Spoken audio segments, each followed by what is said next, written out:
It was a couple of dairy farmers that are a little bit familiar with holistic management. About a week ago I said, come and see how we're doing in this very dry spring, because I knew from previous grazing seasons that people were going to be running out of pasture. What I didn't know was that many of these farmers were completely out of pasture at this point.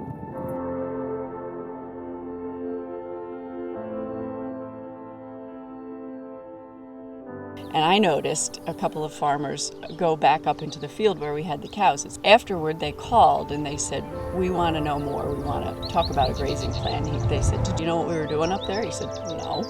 And he said, we were digging down in the field and we wanted to see what, was going on underneath the plants up there. And he said, it was unbelievable. It's the same base soil type that we share. And he knew that. And he said, that doesn't look anything like He said my it looks soils. like potting soil. It looks like potting soil. What did you do?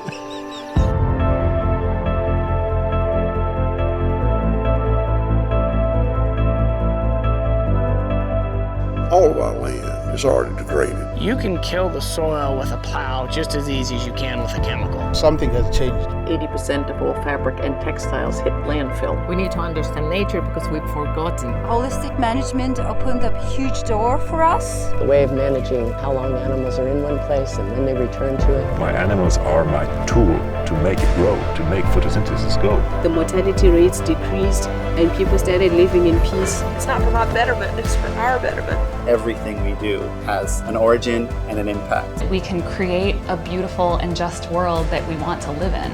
If you had to bring it all down to one thing, it would just be that management needs to become holistic.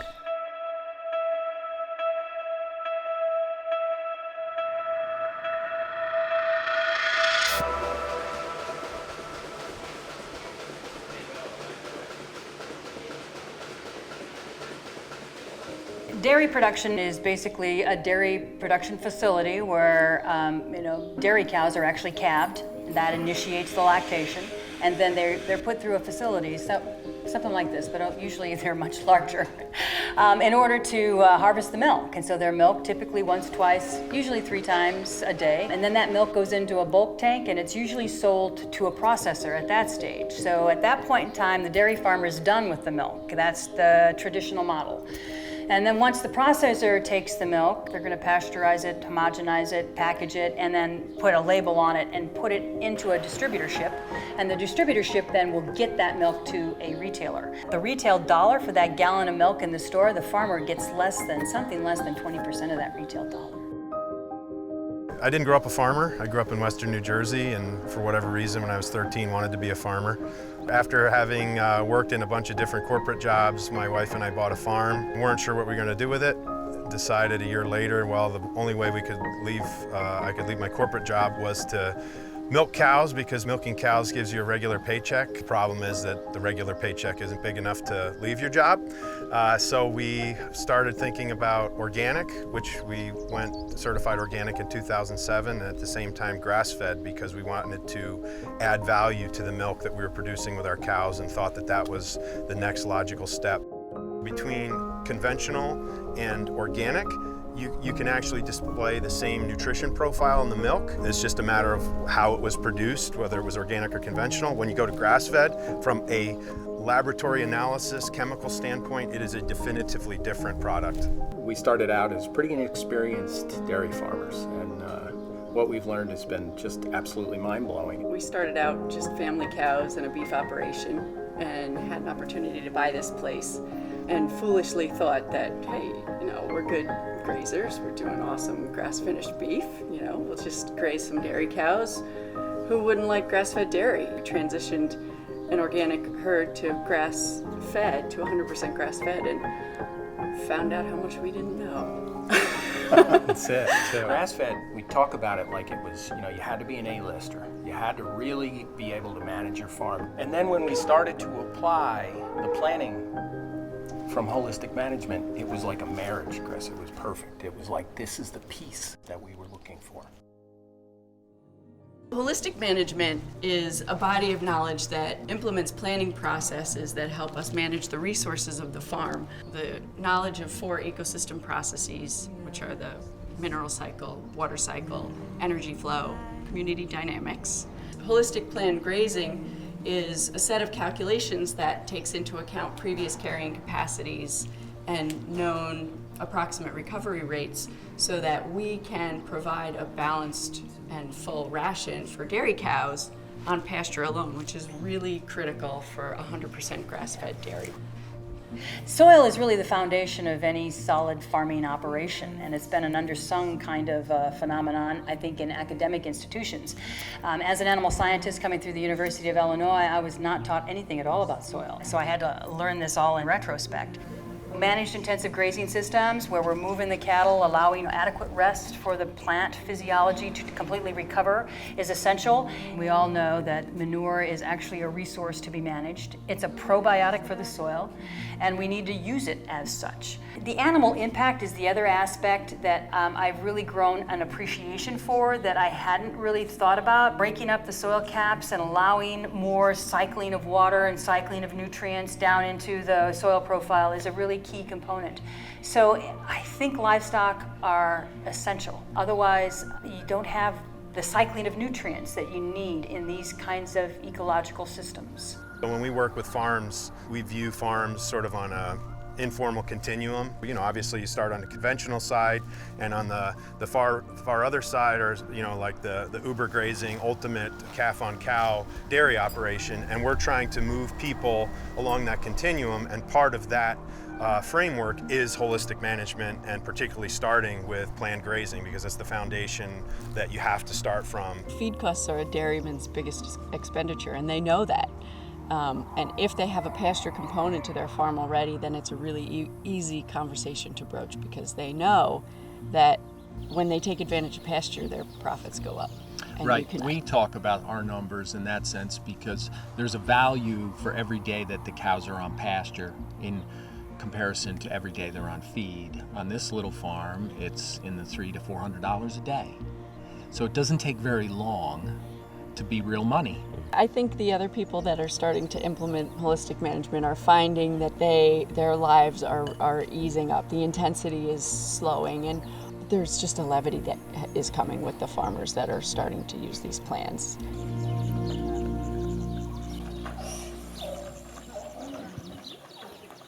One thing that I believe we have, and I'm very grateful for this, is that we have a strong level of commitment and faith, which I am also very grateful for Savory Institute.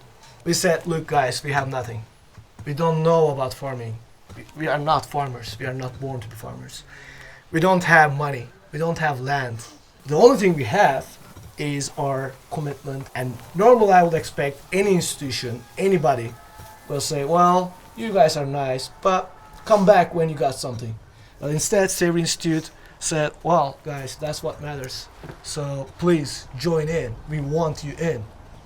We started with 18 sheep, now we have 50.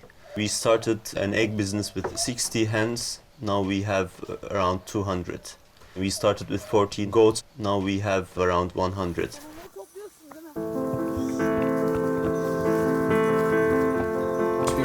Goat herding is a very hard job.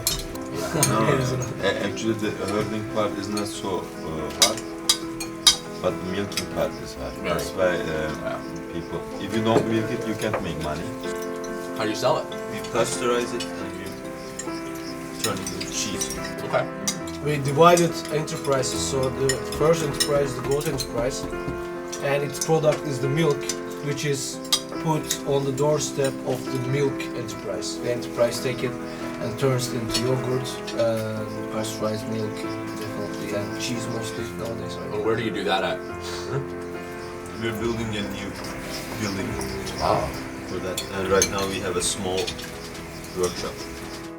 We don't realize how much resources you have. When you put your whole and context all together, you see, for instance, in our case, wow, we got really a lot of social resources. We got lots of, commitment and dedication. So how we can turn all this into a, momentum where people, other young people especially, can join in, so we can create a wheel turning. And that's what we did. We are working a lot with young people, especially in the urban area and in the rural area, and we see that there is a huge demand from those people those people want a purpose in their life, and they see that the current setting doesn't offer them that purpose. They want to heal the land, people, economy, life, the country, and everything. Holistic management opened up a huge door for us. I know that I have to feed the soil in order to have clean air, clean water, and really some good food. We don't plow. We don't use fungicides, no herbicides, no pesticides. The plowing and all the interfering is simply killing that underlife. This here, all the poop, is their very first food. We're trying to get all these roots come closer. It was important before how high the grass was. I'm seriously not interested with that ever. I'm very interested how bare of a soil I have, because that means she's crying to me. The more together they are, the more I simply feed them here with organic matters. I know that she will hold water, and underground population will get to have their water and their nutrients through this manure. Yeah, so I'm after something very long term, and I hope I live that long. We are now on our way to Tolga. He's a third generation farmer, and he's already farming in northwest of Turkey. And he has been a conventional farmer. He was looking for a way to change the way he was doing stuff. Through using holistic management decision-making framework, he is now having grass-fed livestock, and he does all this with holistic financial planning and holistic grazing planning. He has his context. I really respect his work, and one of the pioneers of our work on holistic management in Turkey. So Tolga, you were just telling me that for a year and a half, 18 months, exactly, all your heifers are completely grass-fed on the pasture, plus the hay that you are harvesting from your pastures. Yes, of course, %100. 100%. Well, 100%. I think it's a really bold move, because especially in Turkey, when the milk industry, milk prices are very problematic, and but still you made this move, and you are putting them just on grass-fed until they give birth and become milking cows. And I mean, I'm not a cow expert, but they look really great actually. Bütün kışı orada geçirdiler. Orada da bahsetmiştim sana, karaçim diye yerli bir ot vardır. O çıktı. Kış süresince ben inanamadım. Yani kış süresince tam 3 kez otladılar o. 3 kez yetişti o soğuk havalarda bile. Yani buranın yerel cinsi değil. Yerel ve yabani, sen tohumlamadın yani. Yok hiçbir şekilde ekim değil, sadece kendinden çıkmayla. 3 kez otladılar yani döne döne. Evet. Ve bütün kışı orada geçirdiler diyebilirim yani. So the soil recovers itself pretty quick when it's Eskiden olsaydı şimdi bu düveler içeride olurlardı. Orası çıplak durdu bütün kış boyunca. Böyle bakardık ya bu hayvanlara ot bitti ne yapacağız diye ama orayı değerlendiler, gübrelediler ve şimdi gördüğün gibi biz ikinci ürünü ayçiçeğine ektik. Çok sağlıklı bir şekilde devam ediyor ayçiçeği. When we talk with the farmers, we can just tell them, you know, Tolga, he has been doing grain fed, and now he's doing holistically grazed, grass fed, and economically, yes, economically he has big gains. So we're adding value by grass feeding the dairy cows, so there's no grain. So there's the grass-fed benefit. But in addition to that, we're also capturing part of the retail food dollar by becoming our own processor. So we've developed a bottling plant that we're going to utilize to bottle our own milk. We've got a refrigerated trailer that we're going to be distributing that milk to local retailers that are interested in a grass-fed organic product in glass. So those are the ways that we're planning on trying to capture more of that retail dollar value here on farm so that we can stay in business as an 80-cow dairy. When we met Tim Joseph, who runs Maple Hill Creamery, we got together in their kitchen, you know, we were like, we're gonna revolutionize the dairy industry, man, you know. But really we were like the dog chasing the car, like Like, you don't think you're going to catch it, you know. You're just out there. You're going to get run over. You're going to get run over, right? We Yeah. were just a couple farmers that decided to just go for it, you know. So that was 2010 when we met them. And Tim's was just getting to the point where he couldn't really manage the explosive growth of the creamery and manage his own farm. So he started buying milk from us in milk cans. And then very quickly it moved to totes. And then very quickly it moved to a truck. And then very quickly he said, Poldy, you know anybody else as crazy as you and Phyllis are that will make milk with no grain and send it to me? I was like, I don't know, I think I know this guy. I'll go talk to him. And that was John King, an Amish farmer over here who was grass-fed for the same reasons we are. And that was number 2. And I think just last week, grass-fed farms, we crested 80. So yeah, it's very, very exciting. I just think it's exciting to bring all the pieces together around regenerative agriculture and put a spotlight on that. Because in the end, obviously that's best for the land, but it's also actually the best for farmers in that the soil is your lifeblood, and if you're not taking care of the soil, eventually you're going to pay for it somewhere, and that's what's happening today in both conventional and organic agriculture. From a consumer standpoint, grass-fed and regenerative agriculture checks boxes for every consumer, whatever it is they care about. You know, if you're not really that concerned with the soil, but you care about animal welfare, our system is an improvement for animal welfare. If you care about the soil, we've got that. If you care about farm families and their financial, we check that box. I always say, actually, if the product was not chemically different and nutritionally different, I would still be doing what I'm doing, because on the back end of the system, it changes so much for the better that it's still the right thing to do. And luckily, it ends up producing a food product that is nutritionally superior for us to eat. So it's just a full circle. It's just a no-brainer.